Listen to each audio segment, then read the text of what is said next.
38. Sebuah penolakan. Raya tetap menolak Budi. Dia tidak menerima semua hadiah yang Budi berikan. Aku mohon maaf, aku tidak bisa menerima semua hadiah yang Mas Budi berikan, karena sampai hari ini kita tidak ada hubungan apa-apa, dan aku tidak ingin merasa berhutang budi atas itu. Kamu tidak berhutang budi apapun padaku, Raya. Aku yang ingin memberikan semuanya kepadamu, karena aku mencintaimu. Raya menarik nafas panjang. Dia kemudian berbicara kepada Budi. Aku masih sangat ingat bagaimana istri Mas Budi sangat marah kepadaku karena kecemburuannya, padahal aku sudah mengatakan kepadanya bahwa antara aku dan Mas Budi tidak ada hubungan apa-apa, dan aku sama sekali tidak pernah tertarik kepada Mas Budi. Tapi tetap saja istri Mas Budi tidak percaya. Dia itu tidak waras. Siapa, Mas? Siapa yang tidak waras? Istriku itu sudah tidak waras, pikirannya sudah menjadi tidak normal. Karena aku menikah lagi itu sebabnya dia marah-marah kepadamu, karena dia merasa dia akan mendapatkan rival yang baru. Astagfirullah, Mas. Istri sendiri kok dibilang tidak waras. Raya menambahkan kalimatnya. Raya merasa heran kepada Budi bisa bicara seperti itu. Dulu ketika pertama kali Mas Budi bertemu dengannya, Mas Budi pasti menyanjung dirinya. Sekarang ketika Mas Budi menemukan perempuan lain yang bisa menggantikan posisinya, maka dengan sangat mudahnya Mas Budi mengatakan bahwa dia saat ini tidak waras. Suatu hari nasibku juga akan sama dengan nasib istri Mas Budi. Raya menambahkan kalimatnya. Dia ingin membuat Budi menjadi sadar bahwa Budi tidak bisa melakukan hal itu kepada semua perempuan. Andai pun ada perempuan-perempuan yang mengiyakan perlakuannya, yang pasti perempuan itu bukan Raya. Aku berbicara itu bukan tanpa sebab, Ray. Apapun alasannya, tidak pantas seorang laki-laki mengatakan perempuan yang sudah dinikahinya sebagai perempuan tidak waras. Kecuali hal itu telah terbukti, aku menjadi ngeri padamu, Mas. Raya seolah-olah memiliki media untuk meneruskan aktingnya. Budi harus percaya bahwa Raya tidak berminat kepada Budi semata-mata karena perlakuan dan tingkah Budi sendiri. Seandainya saja dia bisa merawat dirinya dengan uang yang aku berikan kepadanya, mungkin aku tidak akan pernah berpaling. Aku dan laki-laki yang lainnya sama. Kami sama-sama menyukai kecantikan. Kami begitu mudah terlena dan tergoda pada kecantikan yang muncul di depan mata kami. Raya diam, dia kemudian menunduk. Raya dapat membayangkan bagaimana tidak nyamannya menjadi Budi saat ini ketika Budi memiliki uang yang banyak dan harta yang luar biasa banyak, tetapi kenyataan membuktikan bahwa istri Budi kumal dan dekil. Saat pertama kali bertemu dengan istri Budi di Batam tempo hari, Raya sudah mengatakan tentang ini kepada istrinya, tapi istri Budi tetap mencaci maki dirinya. Wajah istri Budi memang tampak dekil menyeramkan. Asalnya memang sudah tidak cantik menjadi makin menakutkan setelah dia menjadi bertambah usia. Hal itu menjadikan Budi merasa tidak nyaman, mungkin berdampingan dengan dirinya, dan Budi menjadikan hal itu sebagai alasan untuk menikah lagi. Budi seolah-olah tahu di sanalah letak kelemahan istrinya, sehingga dia dengan begitu mudahnya memiliki perempuan-perempuan yang dia kehendaki, kemudian menjadikan mereka sebagai istri kesekian dari pernikahannya. Dan perempuan-perempuan bodoh itu menerima pinangan dari Budi, semata-mata karena Budi adalah laki-laki yang kaya raya. Menurut cerita dari istri Budi saat di Batam beberapa hari yang lalu, Budi nyaris tidak pernah tertolak semua perempuan yang dia dekati, selalu berkata iya dan setuju. Kemudian istri Budi menyangka bahwa Raya juga sama dengan mereka. Dan Budi pun sepertinya juga mempunyai sangkaan yang sama pada Raya. Hal itu sebenarnya sangat menyebalkan, tapi Raya bisa apa? Predikat sebagai pelakor itu sudah begitu lekat dalam dirinya. Itu juga mungkin yang membuat istri Budi berpikir bahwa Raya sama dengan perempuan-perempuan yang ia kenal. Hati Raya bergemuruh mendengar apa yang Budi katakan. Harusnya Mas Budi tidak menjadikan itu sebagai alasan. Setidaknya Mas Budi bisa mendukung dan mengantarkannya agar istri Mas Budi menjadi jauh lebih baik lagi, bukan malah mencari perempuan lain. Hal itu justru akan menyakitinya. Semua sudah terlambat.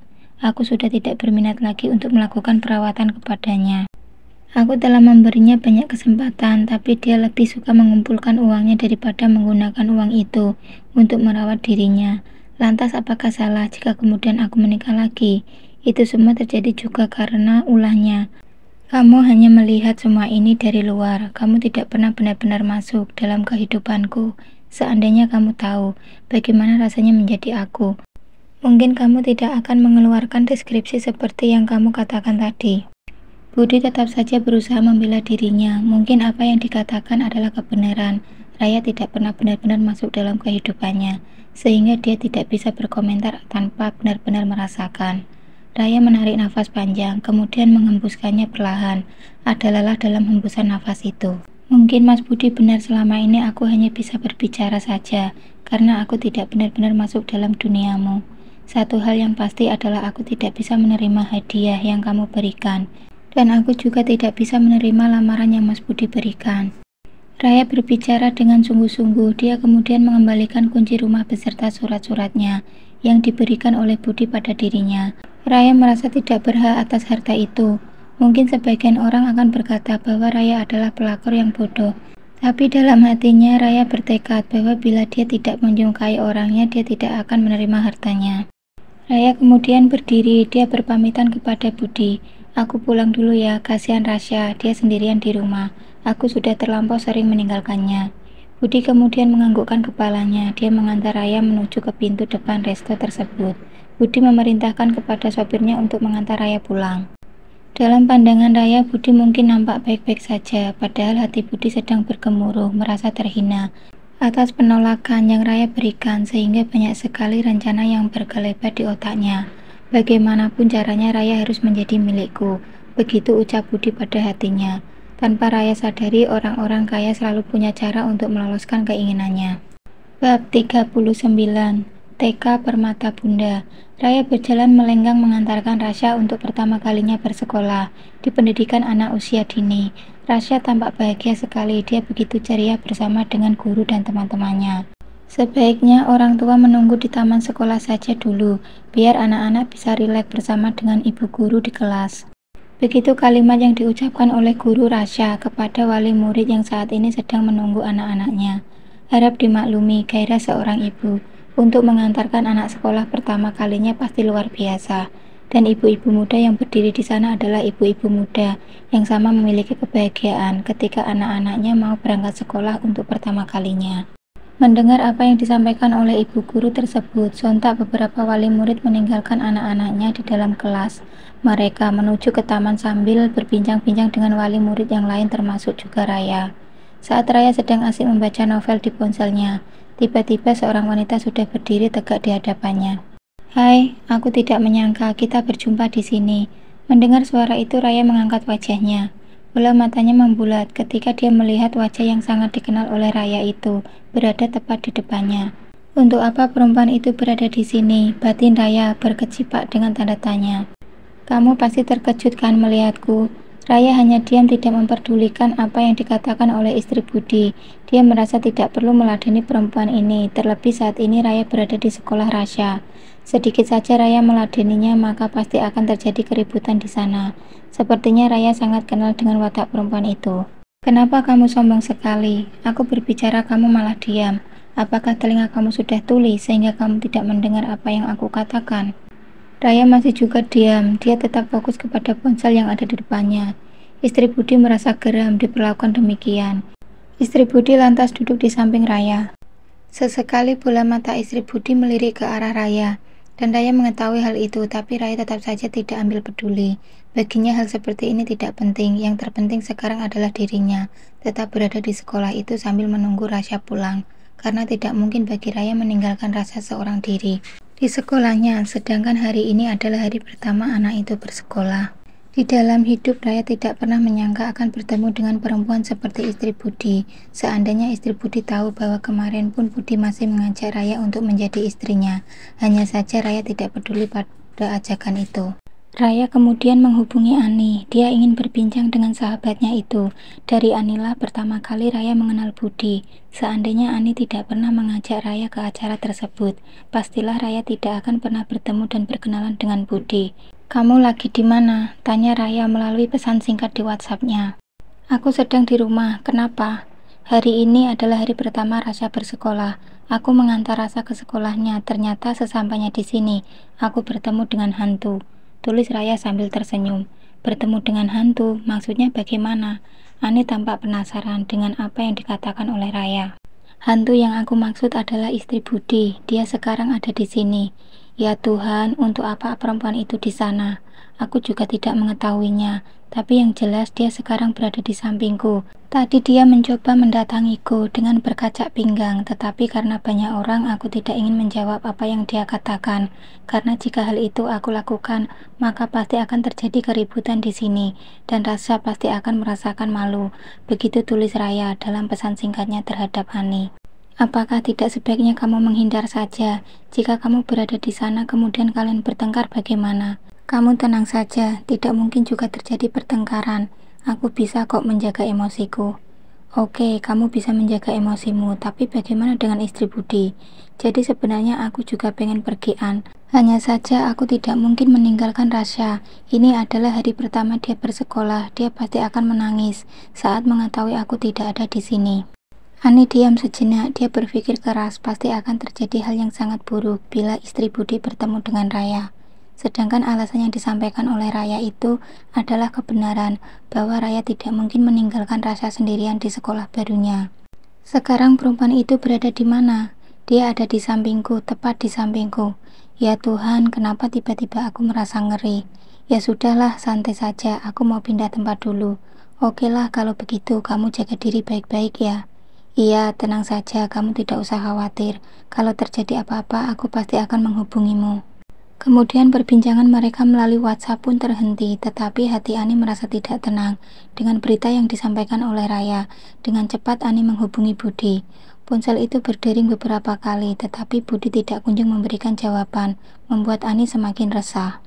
Hingga beberapa menit kemudian, ada apaan? Tanya Budi kepada Ani melalui panggilan teleponnya. Mas Budi sekarang di mana?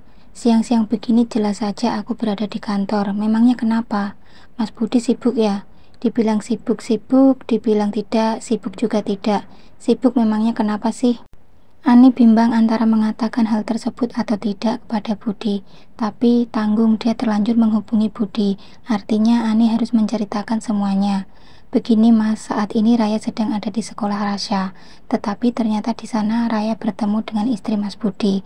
Raya sempat menghubungi aku, dia bercerita bahwa istri Mas Budi mendatanginya. Hanya saja Raya pura-pura tidak mengenal istri Mas Budi, karena Raya tidak ingin ada keributan di sekolah baru Rasya. Pasti di TK Permata Bunda. Aku tidak menanyakan tadi nama sekolah Rasya, tapi sebaiknya Mas Budi ke sana. Aku khawatir jika kemudian terjadi hal-hal yang tidak diinginkan pada mereka berdua. Baiklah An, terima kasih ya kamu sudah memberitahukan aku. Iya Mas, terima kasih kembali. Pembicaraan mereka pun terhenti. Ani mondar-mandir seorang diri di ruangan kamarnya. Dia sedang membayangkan peristiwa beberapa bulan yang lalu saat mereka berada di Batam. Betapa saat itu istri Budi sama sekali tidak mau mengalah kepada Raya. Demikian juga sebaliknya, sehingga mereka berdua lagi-lagi terlibat pertengkaran sengit. Jika kemudian hal itu terjadi lagi saat ini, maka pasti keduanya berada dalam masalah. Beruntung Ani sempat dengan sigap menghubungi Budi sehingga Budi bisa mendatangi mereka berdua. Ani sangat yakin saat ini Budi pasti sedang dalam perjalanan menuju TK Permata Bunda dan menyelesaikan permasalahan antara Raya dan istrinya. Ani tahu bahwa Budi sangat menyayangi Raya. Itu sebabnya Ani menghubungi laki-laki tersebut. Bab 40. Dipermalukan. Raya hendak berdiri meninggalkan tempat ia duduk demi untuk menghindari istri Budi. Tetapi yang terjadi justru di luar dugaan, istri Budi malah mengejar Raya. Mau kemana kamu? Kita belum selesai berbicara. Berbicara tentang apa lagi? Kita sudah tidak punya urusan. Enak saja kamu bilang tidak punya urusan. Kita masih punya urusan yang sangat banyak. Istri Budi mencengkram lengan Raya dengan jari jemarinya dan kukunya yang panjang. Urusan apa lagi? Raya berusaha untuk menepiskan genggaman jemari istri Budi yang ada di lengannya. Aku tahu kamu masih sering bertemu dengan suamiku setelah acara di Batam kemarin. Kamu berpura-pura seakan-akan kamu tidak menyukai suamiku, tetapi kenyataannya kamu malah membuat janji tersembunyi dengan dia. Benar-benar pelakor kamu. Kamu jangan asal tuduh, ucap Raya sambil mendorong istri Budi. Keributan yang mereka lakukan jelas memancing tanda tanya dan juga membuat beberapa wali murid yang ada di taman tersebut menatap mereka. Ada apa kok ribut-ribut? Aku juga tidak tahu, bukannya itu istri pengusaha terkenal? Iya, itu mamanya Kinan, istrinya Pak Budi yang mempunyai banyak sekali madu itu ya. Ah, kamu tahu dari mana? Itu bukan rahasia lagi, semua orang sudah tahu. Aduh, kamu ini pintar sekali membuat gosip. Ini bukan gosip, ini serius. Bisa-bisa perempuan yang ada di depannya itu juga salah satu dari istri suaminya. Bisik-bisik itu semakin riuh, bukan hanya di dua orang saja, tapi bahkan menyebar di orang-orang yang lain. Raya merasa sangat malu hari ini. Pergi kamu perempuan jelek, ucap Raya kepada istri Budi. Aku jelek, tapi aku bukan pelakor. Aku adalah istri sah. Untuk apa punya wajah cantik, tapi kenyataannya tidak punya suami kesana kemari mengganggu suami orang, memalukan. Benar begitu kan ibu-ibu? Istri Budi sepertinya dengan sengaja mempermalukan Raya di sekolah rasa. Tutup mulutmu, apa yang kamu bicarakan? Aku sama sekali tidak pernah tertarik kepada suamimu. Lihat ibu-ibu, perempuan ini bilang tidak tertarik kepada suami saya, tapi kenyataannya 2 hari yang lalu mereka berdua berada di salah satu kafe dan mereka bermesraan. Pelakor memang begitu bu, habisin aja, ucap salah seorang ibu yang bertubuh agak berisi sambil bibirnya monyong ke arah Raya. Ya Tuhan, hari ini benar-benar mimpi buruk bagi Raya. Raya sama sekali tidak menyangka bahwa dirinya akan berhadapan dengan perempuan seperti istri Budi, justru di sekolah anaknya. Apa yang ibu ini bicarakan tidak benar. Saya sama sekali tidak pernah menyukai suaminya. Suaminya yang mengejar-ngejar saya karena istrinya punya wajah dia. Beberapa wali murid kemudian mendekati mereka berdua, berkerumun seperti sedang melihat sebuah tontonan. Raya ingin melepaskan diri dari tontonan wali murid yang ada di sana. Dia merasa sesuatunya sudah sangat terlalu. Kalau memang kamu tidak mau dengan suaminya, untuk apa kamu mau diajak jalan-jalan ke Batam dan juga ke kafe? Tanda seorang ibu yang ada di sana, dia sepertinya sangat mengenal istri Budi, sehingga dia mengetahui suaminya dan semua kalimat yang keluar dari ibu tersebut adalah kalimat-kalimat yang benar.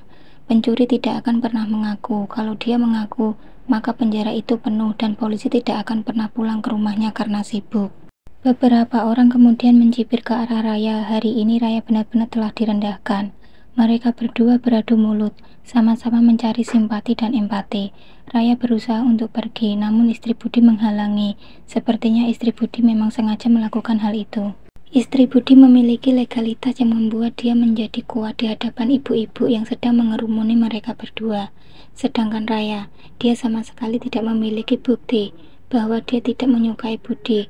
Fakta yang ada, Raya memang pergi bersama Budi, dan hal itu digunakan sebagai senjata oleh istri Budi untuk menekan Raya. Mereka lantas berkumpul dan saling memukul. 2 tamparan mampir di wajah Raya membuat Raya merasa kesakitan. Raya ingin membalas, menampar istri Budi, tapi beberapa ibu yang ada di sana menghalangi lengannya. Mereka menganggap bahwa Raya adalah pelakor yang bersalah dan harus diberi hukuman. Istri Budi kemudian menarik kerudung yang ada di rambut Raya sehingga kerudung itu terlepas. Istri Budi menginjak kerudung tersebut, sedangkan satu tangannya menarik-narik rambut Raya tanpa ampun. Terus, jangan beri ampun, perempuan seperti itu harus diberi pelajaran. Kalau membutuhkan tangan saya untuk menghantam, bilang saja, saya siap untuk menghantam perempuan seperti itu. Alasannya saja tidak menyukai suami kita, alasannya saja suami kita yang mengejar-ngejar dia. Tetapi kenyataannya yang dikejar juga mau. Raya menitikkan air mata, ada rasa sakit di dalam tubuh dan juga hatinya. Beberapa ibu guru dan juga kepala sekolah menghampiri kerumunan tersebut. Mereka berusaha melepaskan lengan istri Budi yang terus menarik rambut Raya tanpa ampun. Ya Tuhan, ada apa ini? Sudah, jangan berkelahi di sini. Ini sekolahan bukan ring tinju. Istri Budi terlampau kuat sehingga Raya terhuyung-huyung terjatuh di tanah.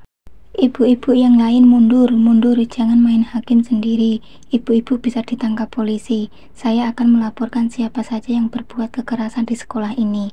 Ibu kepala sekolah berteriak dengan sangat geram. Raya terlanjur kesakitan, bukan hanya lengan istri Budi yang mencengkram, tapi juga kakinya menendang tubuh Raya sampai Raya terjatuh. Sudah bu, sudah. Kalau punya permasalahan diselesaikan di luar sekolah saja. Jangan berbuat gaduh di sini. Ibu kepala sekolah mencengkram lengan istri Budi, berharap agar istri Budi melepaskan Raya. Tiba-tiba suara seorang laki-laki muncul. Cukup, lepaskan.